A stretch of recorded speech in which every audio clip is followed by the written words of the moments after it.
The PFF College 50 continues. We're rolling out the top 50 players, looking ahead to the 2019 season.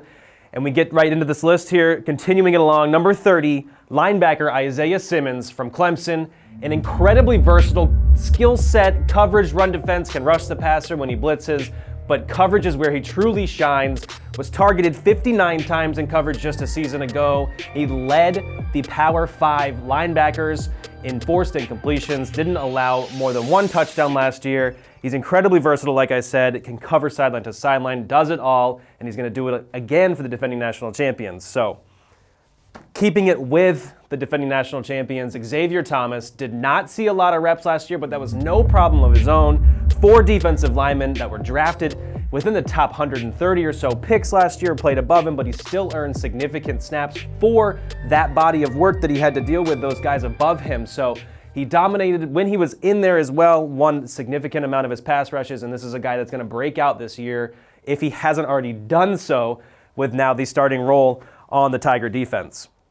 Number 28 on this list, a guy who did not see a lot of snaps compared to other tackles that would maybe be considered along the top here, Cole Van Lanen from Wisconsin. The highest graded tackle from last year, but on that smaller sample size, he was very impressive. Run blocking is his strong suit. It was a whole 9 grade points higher than the next best tackle on the list. He allowed just 6 pressures in pass protection. He's a solid guy there for whoever's throwing the ball at Wisconsin, but also going to be the guy to lead block for Jonathan Taylor as he pursues some records there at Wisconsin. So, move on though now. We're going to go back down south a little bit, get in with the quarterbacks here. Sam Ehlinger of Texas, number 27 on the PFF College 50.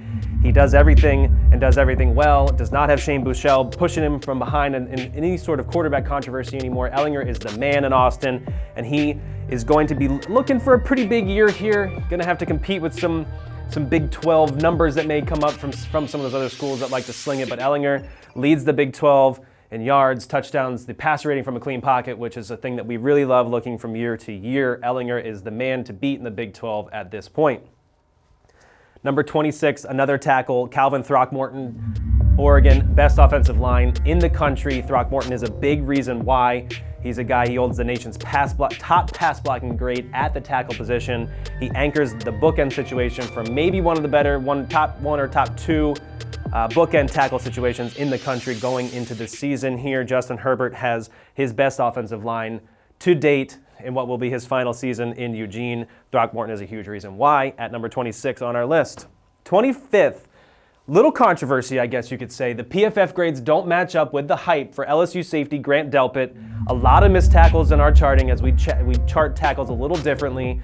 He had 16 missed tackles on 81 attempts last season.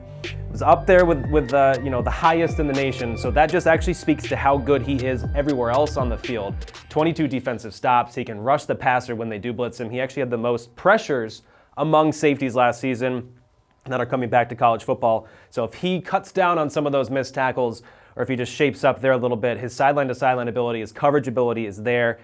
Cutting down on those, we'll see him skyrocket this list coming into the end of the year here. So 24th now, going back to offense here, CeeDee Lamb, a guy that we think actually was a little bit better than his counterpart who was just drafted, Marquise Hollywood Brown. He's an all-around threat, deep threat, can get the ball in space, make you miss.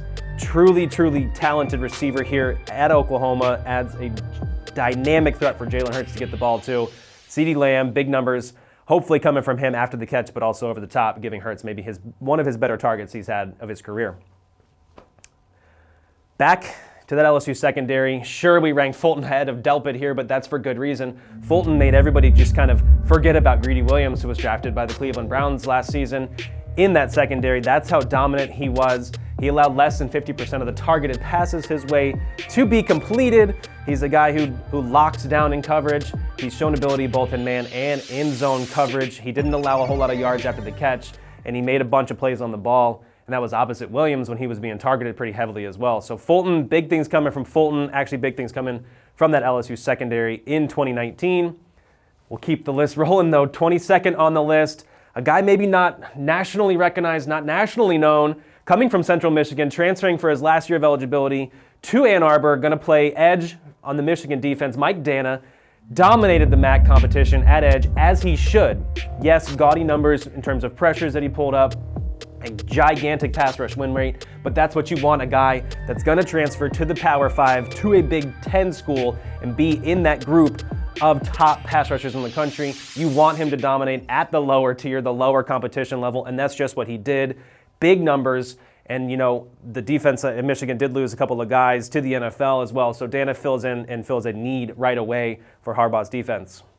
Rounding out this section, another guy in Alabama, talented receiving core there. He may be the second best, and we'll get to the other guy later on the countdown, but Jalen Waddell at Alabama did not see a lot of snaps last year. Because of that, there are 4 guys that could legitimately be number ones at the majority of schools across the country. Waddell is one of those guys.